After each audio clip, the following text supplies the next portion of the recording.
ఇరాన్లో సంక్షోభం మరింత ముదురుతోంది. వరుసగా 13వ రోజు ఇరాన్పై అమెరికా దాడులు చేసింది.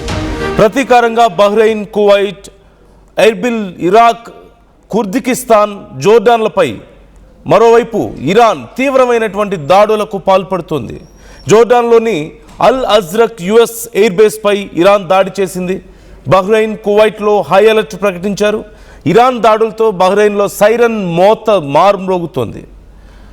ఇరాన్ మిజైల్స్ను కువైట్ ఎయిర్ డిఫెన్స్ సిస్టమ్ చాలా వరకు అడ్డుకుంటున్నట్లుగా తెలుస్తోంది. మరోవైపు ఇరాన్లోని ఖురమాబాద్, జస్క్, అహ్వాజ్, బందర్ అబ్బాస్ సిటీలతో పాటుగా కేష్మ్ దీవిలో భారీ పేలుళ్లు సంభవిస్తున్నట్లుగా తెలుస్తోంది. రోజు రోజుకి దాడుల తీవ్రత ఇరువైపుల నుంచి పెరుగుతుండడం మనం చూస్తూనే ఉన్నాం. ఎక్కడా కూడా చర్చలనే మాట కానీ, శాంతి అనే పదం కానీ మనకి వినిపించడం లేదు. ప్రతిరోజు ఇరువైపుల ఇరు పక్షాలు చాలా తీవ్రమైనటువంటి లక్షల కోట్ల సంపదని నష్టపోతూ, మరోవైపు కొన్ని పదుల సంఖ్యలో మృతులు సంభవిస్తున్నటువంటి పరిస్థితి మనం చూస్తున్నాం. అయితే మేజర్గా ఈ మధ్య జరిగినటువంటి వరుస దాడులు ఒకసారి మనం చూస్తే, అమెరికా కేష్మ్ ద్వీపం మీద ఇరాన్ రివల్యూషనరీ గార్డ్స్ IRGC నౌకాదళ స్థావరాన్ని ధ్వంసం చేసింది కేష్మ్ ద్వీపంలో. అలాగే డ్రోన్ ప్రయోగాలు చేసేటువంటి, నిల్వ చేసేటువంటి కేంద్రాలను కూడా అక్కడ ధ్వంసం చేసింది. At the same time Isfahan ప్రావిన్స్లో కూడా చాలా తీవ్రమైనటువంటి క్షిపణి దాడులకు పాల్పడుతూ వస్తుంది. క్షిపణి మద్దతు కేంద్రాలు, సైనిక లాజిస్టిక్స్ సదుపాయాల మీద వైమానిక దాడులు చేస్తూ వచ్చింది. ఖుజెస్తాన్ ప్రావిన్స్లో సైనిక కమాండ్ సెంటర్స్ని, అలాగే ఆయుధ నిల్వ గోదాముల్ని లక్ష్యంగా చేసుకొని అమెరికా పెద్ద ఎత్తున దాడులకు పాల్పడుతూ వస్తుంది. అలాంగ్ విత్ దట్ ఫార్స్ ప్రావిన్స్లో కూడా మేజర్గా సర్వేలెన్స్ అండ్ డ్రోన్ కంట్రోలింగ్ సిస్టమ్స్ని పూర్తిగా దెబ్బతీసినట్లుగా తెలుస్తోంది. ఇప్పటి వరకు చాలా వరకు అనేక డ్రోన్ నిల్వ కేంద్రాలను మేము ధ్వంసం చేశామంటూ అమెరికా ప్రకటిస్తోంది. IRGC నౌకాదళానికి చెందిన మౌలిక సదుపాయాలను కూడా ధ్వంసం చేశామంటూ చెప్తుంది. వాళ్ళు ఆయుధ గోదాములు, అలాగే కమ్యూనికేషన్ వ్యవస్థలను దెబ్బతీసాం అంటూ అమెరికా చెప్తూ, ఇక ఇరాన్ పని అయిపోయినట్లే. ఇదే రేట్లో గనక యుద్ధం కొనసాగితే, ఇదే తీవ్రమైనటువంటి దాడులు కనుక మరిన్ని రోజులు కొనసాగితే, మరొక 2 వారాల్లో ఇరాన్ తిరిగి దాడి చేయలేని పరిస్థితికి వస్తుంది అంటూ అమెరికా ప్రకటించడం మనం చూస్తూనే ఉన్నాం. ఇప్పటికే కొన్ని వందల మంది సైనికుల ప్రాణాలు మేము తీసామంటూ కూడా అమెరికా ప్రకటించింది. అయితే అమెరికా చేస్తున్నటువంటి ఈ దాడులకు ప్రతి దాడులను చేస్తుంది ఇరాన్. మేజర్గా జోర్డాన్లో మువాఫాక్ సలీ అనేటువంటి ఎయిర్ బేస్ మీద బాలిస్టిక్ క్షిపణులతో, డ్రోన్లతో ఇరాన్ దాడి చేసింది. అక్కడ అమెరికా వైమానిక దళం ఉంది, దాన్ని పూర్తిగా, వైమానిక స్థావరాన్ని పూర్తిగా ధ్వంసం చేశామంటూ చెప్పింది.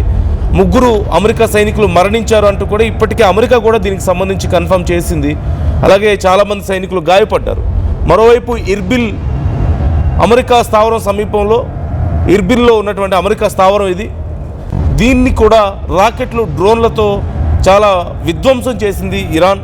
వాటితో పాటుగా ఇటు బహ్రెయిన్లో ఉన్నటువంటి అమెరికా సైనిక స్థావరాల లక్ష్యాలుగా క్షిపణులు, డ్రోన్లతో దాడి చేసింది. కానీ చాలా వరకు వాళ్ళ ఎయిర్ డిఫెన్స్ సిస్టమ్ వాటిని ఎదుర్కొంది అని చెప్పినప్పటికీ కొన్ని మిజైల్స్ అండ్ డ్రోన్స్ మాత్రం టార్గెట్స్ని రీచ్ అయ్యాయంటూ ఇప్పటికే కన్ఫర్మ్ చేశారు. వాటితో పాటు కువైట్ మీద కూడా చాలా తీవ్రమైనటువంటి దాడులు చేస్తున్నట్లు కనపడుతుంది. ఇక రెడ్ సీలో సిచ్యువేషన్ కూడా రోజు రోజుకి దిగజారిపోతుంది. ఇరాన్ మద్దతున్నటువంటి హౌతీ బలగాలు 2 సౌదీకి సంబంధించినటువంటి చమురు ట్యాంకర్ల మీద దాడులు చేశారు. ట్యాంకర్లకి చాలా తీవ్రమైన నష్టం జరగడం మనం చూస్తూనే ఉన్నాం. దీనివల్ల సముద్ర రవాణాకు కూడా తీవ్ర అంతరాయం కలుగుతుంది అంటూ చెప్తున్నారు. ఇప్పటి వరకు ఈ దాడుల్లో గత లాస్ట్ 6 or 7 డేస్లో జరిగినటువంటి దాడుల్లో జోర్డాన్ ఎయిర్ బేస్ దాడిలో 3 అమెరికాకు సంబంధించినటువంటి సైనికులు మరణించారు. అలాగే అధికారికంగా ఖచ్చితంగా నంబర్ తెలియకపోయినప్పటికీ కొన్ని వందల మంది అమెరికా సైనికులు గాయపడ్డారు అని జోర్డాన్, ఇరాక్, బహ్రెయిన్, కువైట్ ప్రాంతాల్లో దాడులు జరిగినట్లుగా ఇప్పటికే చెప్తున్నారు. ఈవెన్ ఇరాన్ కూడా చాలా తీవ్రమైనటువంటి దాడులకు పాల్పడుతుంది. ఇక ఎర్ర సముద్రం, హర్మూజ్ ప్రాంతాల్లో భద్రతా పరిస్థితి మరింత దిగజారుతున్నటువంటి సందర్భాన్ని కూడా మనం చూస్తూనే ఉన్నాం. ఈ నేపథ్యంలో హర్మూజ్ స్ట్రైట్లో పరిస్థితి రోజు రోజుకి మరింత దిగజారిపోతుంది. ఓవైపు అమెరికా తిరిగి తమ గతంలో ఎలాగైతే బ్లాకేట్ చేసిందో అలాంటి ఒక పరిస్థితిని తీసుకురావాలని చెప్పేసి మళ్ళీ వాళ్ళ సైన్యాన్ని మోహరించే ప్రయత్నం చేయడం, వాళ్ళకి సంబంధించినటువంటి కొన్ని వార్ షిప్స్ అక్కడికి చేరుకునే ప్రయత్నం చేసిన నేపథ్యంలో సుదూరానికి కూడా చేరలేని పరిస్థితులు ఇక్కడ కనిపిస్తున్నాయి. ఈసారి ఇరాన్ ముందుగానే ఆ చుట్టుపక్కల ప్రాంతాలని సెక్యూర్ చేసుకున్నటువంటి సందర్భం కనిపిస్తుంది. మరోవైపు యుఎస్ తమ ఎయిర్ ఫోర్స్ని వాడి హర్ముజ్ స్ట్రైట్ చుట్టూ ఉన్నటువంటి ఐఆర్జీసీ స్థావరాలని, అలాగే డ్రోన్స్, మిజైల్స్ ప్రయోగించేటువంటి లాంచ్ ప్యాడ్స్ని, లాంచ్ బేస్లని చాలా తీవ్రంగా దెబ్బ కొట్టడం మనకు కనిపిస్తుంది. At this rate within next 2 weeks Iran పరిస్థితి మరింత దిగజారిపోయే అవకాశం ఉందంటూ అమెరికా ప్రకటించడం మనకు కనిపిస్తుంది. మరోవైపు అమెరికాకి ఇక డైరెక్ట్గా ఇంపాక్ట్ చూపించే పరిస్థితి వచ్చింది అంటూ ఇరాన్ చేస్తున్నటువంటి ప్రకటనలో కూడా కొంత ఆందోళనని కలిగిస్తున్నటువంటి సందర్భాన్ని మనం చూస్తున్నాం. హర్ముజ్ స్ట్రైట్ ఇప్పటికే చాలా గందరగోళంగా ఉంది. ఏ ఒక్క నౌక కూడా హర్ముజ్ స్ట్రైట్ని దాటే ధైర్యం చేయడం లేదు. ఒకవేళ ఏదైనా దాటడానికి ప్రయత్నిస్తే ఇమీడియట్గా ఇరాన్ వాటిని ధ్వంసం చేస్తూ ఉండడంతో అమెరికా కొన్ని షిప్లు మాత్రం, కొన్ని వెజల్స్కి మాత్రం అమెరికా కొంత సెక్యూర్ చేసి దాటించగలుగుతుంది దొంగతనంగా. కానీ పూర్తి స్థాయిలో అక్కడ రవాణా వ్యవస్థని తిరిగి నిర్మించలేని పరిస్థితి కనిపిస్తోంది. ఒకసారి జరుగుతున్నటువంటి దాడుల తీవ్రత ఏ స్థాయిలో ఉందో నేను మీకు చూపించే ప్రయత్నం చేస్తాను. ఆ విజువల్స్ ఒకసారి చూద్దాం.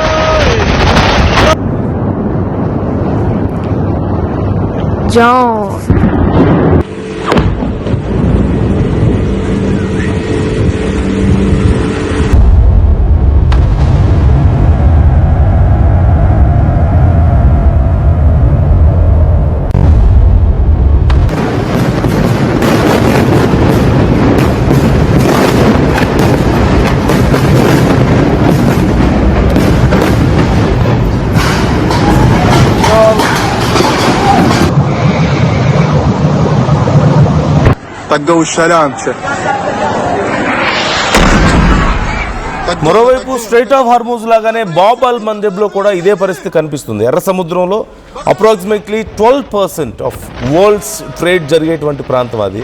ప్రపంచంలో సరఫరా అయ్యేటువంటి 12% ఆయిల్ అండ్ గ్యాస్ బాబ్ అల్ మందెబ్ గుండానే వస్తూ ఉంది.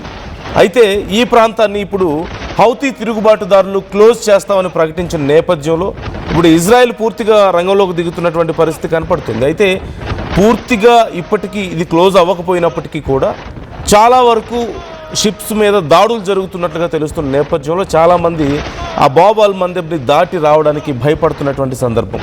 అతి త్వరలో హర్ముజ్ స్ట్రైట్ లాంటి పరిస్థితి ఇక్కడ కూడా ఉండే అవకాశం ఉంది అన్నట్లు కనపడుతుంది. ముఖ్యంగా సౌదీ అరేబియా తన పైప్ లైన్ ద్వారా ఆ చివరి నుంచి ఈ చివరికి పూర్తిగా ఆయిల్ని సప్లై చేసుకుంటూ బాబ్ అల్ మందెబ్ నుంచి ట్రాన్స్పోర్ట్ చేసుకుంటూ వస్తుంది. ఇప్పుడు అది మొత్తం ఆగిపోతున్నటువంటి సందర్భం కనిపిస్తోంది. అలాగే మేజర్గా ఆఫ్రికాకి సౌత్ కార్నర్లో ఉన్నటువంటి ఆ ప్రత్యామ్నాయ మార్గాన్ని కేప్ ఆఫ్ గుడ్ హోప్ ఈ ప్రాంతాన్ని ఎంచుకుంటున్నటువంటి సందర్భం కనపడుతుంది. అనేక చమురు ట్యాంకులు కానీ చాలా చుట్టూ తిరిగి రావాల్సిన పరిస్థితి కనపడుతుంది. ఈ నేపథ్యంలో చాలా ఎక్కువ ఖర్చు అవుతుంది అంటున్నారు. దీంతో ప్రయాణ సమయం సుమారుగా 10 to 30 days ఎక్స్ట్రా పడుతూ వస్తుంది. Depends on their shipment storage capabilities. ఈ నేపథ్యంలో ఇక్కడి నుంచి ఒక 12%, అలాగే మరోవైపు స్ట్రైట్ ఆఫ్ హార్మూజ్లో ఒక 20%, around 32% of oil and gas supply మీద ఇప్పుడు ప్రభావం చూపించిన నేపథ్యంలో మార్కెట్స్ మీద మరింత తీవ్రమైనటువంటి ఒత్తిడి పెరిగే అవకాశం, ఇంటర్నేషనల్ మార్కెట్లో క్రూడ్ ఆయిల్ ధరలు పెరగడానికి మరింత అవకాశం కనిపిస్తూ ఉంది. అయితే వీలైనంత త్వరగా ఇక్కడ హౌతీల గ్రూప్స్ని ఎలిమినేట్ చేయాలి అనే ఆలోచనలో యుఎస్ అలాగే ఇజ్రాయెల్ ఉన్నట్లుగా కనిపిస్తుంది. కానీ ఇరాన్ ప్రాక్సీలుగా చెప్పబడుతున్నటువంటి వీళ్ళు ఆ ప్రాంతాన్ని కొద్దిగా ఆక్యుపై చేసుకుంటున్నారు, పట్టు సాధించే ప్రయత్నం చేస్తున్నప్పటికీ పూర్తిగా అయితే బ్లాక్ అవ్వలేదు ఇప్పటి వరకు. మరోవైపు అమెరికా, బ్రిటన్ అలాగే ఇతర కొన్ని భాగస్వామ్య దేశాలు నౌకాదళాలు ఎర్ర సముద్రంలో గస్తీని పెంచినటువంటి పరిస్థితి కనపడుతుంది. ఈ హౌతీ తిరుగుబాటుదారుల నుంచి ఆ షిప్పుల్ని కాపాడడానికి, వాణిజ్య నౌకలకి భద్రత కల్పించడానికి ఎక్స్ట్రాగా మరింత సర్వేలెన్స్ని పెంచారు. ఎస్కాట్స్ యొక్క క్యాపబిలిటీస్ పెంచినట్లుగా కూడా కనపడుతుంది. సో ఇప్పుడున్నటువంటి సిచ్యువేషన్ ప్రకారం అయితే జలసంధి పూర్తిగా మూసివేయబడలేదు. బట్ హౌతీల దాడులు ఎప్పుడు ఏ షిప్ మీద జరుగుతాయన్న భయం అయితే కనిపిస్తుంది. అలాగే అనేక నౌకలు ఇప్పుడు వేరే ఆల్టర్నేటివ్స్ని ఎత్తుక్కుంటున్నారు. ఈ నేపథ్యంలోనే ఇటు ఆఫ్రికాకి సంబంధించినటువంటి ఆఫ్రికా దక్షిణ కొన సౌత్ కార్నర్ నుంచి కేప్ ఆఫ్ గుడ్ హోప్ నుంచి ఆ చుట్టుపక్కల నుంచి రావాల్సినటువంటి పరిస్థితి కనపడుతూ వస్తుంది. దీనివల్ల అరౌండ్ 10 or 20 కొంతమందికి 30 days కూడా ఎక్స్ట్రా పడుతుంది అంటున్నారు. అంటే లార్జ్ షిప్స్కి ఎక్కువ టైం పట్టడానికి అవకాశం ఉంటుంది కాబట్టి అప్రాక్సిమేట్లీ 20-25 days వరకు కూడా కొన్ని షిప్స్ ఎక్స్ట్రాగా ట్రావెల్ చేయాల్సిన పరిస్థితి కనిపిస్తుంది. దీనివల్ల కూడా ఖర్చు పెరుగుతుంది. ఈవెన్ ఇంటర్నేషనల్ మార్కెట్ మీద దీని ఇంపాక్ట్ కూడా చాలా ఎక్కువగా ఉండే అవకాశం కనిపిస్తుంది. సో మొత్తం మీద ఇప్పుడు నిన్న మొన్నటి వరకు 20% ఆఫ్ ఎక్స్పోర్ట్స్కి మాత్రమే ఉండే సమస్య ఇప్పుడు 32% రీచ్ అయింది. గల్ఫ్ దేశాలన్నీ కూడా సౌదీ అరేబియా, ఖతార్ ఇవన్నీ కూడా చాలా తీవ్రంగా నష్టపోతున్నటువంటి సందర్భం ఇక్కడ మనకు కనిపిస్తుంది. ఉన్న 2 ఆప్షన్ కూడా పోయింది కాబట్టి ఇక 3వ ఆప్షన్ ఇటు కేప్ ఆఫ్ గుడ్ హోప్ చుట్టూ కూడా మొత్తం తిరిగి రావాల్సిన పరిస్థితి ఈ ఆఫ్రికా దక్షిణ కొన నుంచి. అది కూడా మూసివేయాలన్న ఆలోచనలో, అటు నుంచి కూడా కంట్రోల్ చేయాలన్న ఆలోచనలో కొంత ఇరాన్ కనిపిస్తుంది. బట్ అది సాధ్యం అవుతుందా లేదా? అది కూడా సాధ్యమైతే ఇక గల్ఫ్ దేశాలన్నీ కూడా పూర్తిగా తమ వ్యాపారాన్ని మూసేసుకోవాల్సిన పరిస్థితి వస్తుంది. But mean while US is trying to help them. చాలా వరకు మేము దాడులు చేయగలిగినంత వరకు చేస్తున్నాం. బట్ ఇతర దేశాల సపోర్ట్ మాకు కావాలని చెప్పేసి ఇప్పుడు యుఎస్ ప్రకటిస్తుంది, ట్రంప్ చెప్తున్నాడు. కానీ ఏ దేశాలు కూడా అమెరికాకి సపోర్ట్ చేయడానికి ముందుకు రాని సందర్భం మనకి ఇక్కడ కనిపిస్తుంది. So what do you think about this present situation? ఈ సిచ్యువేషన్ చూస్తుంటే మీకేమనిపిస్తుంది? Do you think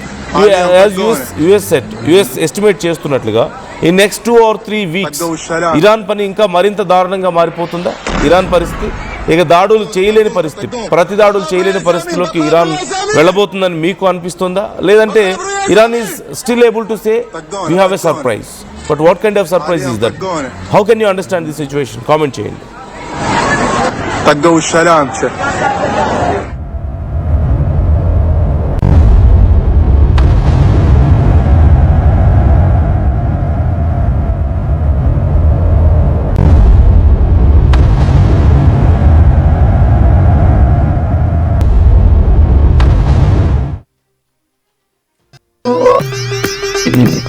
I'm Dheeraj, a doctor and a photographer. I'm in fine art. At Anurag University, be everyone you dream to be. ఏం కొన్నావురా? అమ్మకి 10, అత్తమ్మకి 6, అమ్మమ్మకి 4 కేజీలు చీరలు మావా. అబ్బో ఇక్కడ కేజీ చీరలు కొంటే అర కేజీ చీరలు ఫ్రీ అంట. Chudidar, men's wear, kids wear 1+1, 2+1 మస్తు ఆఫర్లు ఉన్నాయి. మరి ఇంకా మాంగళ్య ఆషాఢం కేజీ సేల్ అంటే తెలుసు కదా. మాంగళ్య షాపింగ్ మాల్ కేజీల్లో సేల్, టన్నుల్లో ఆనందం.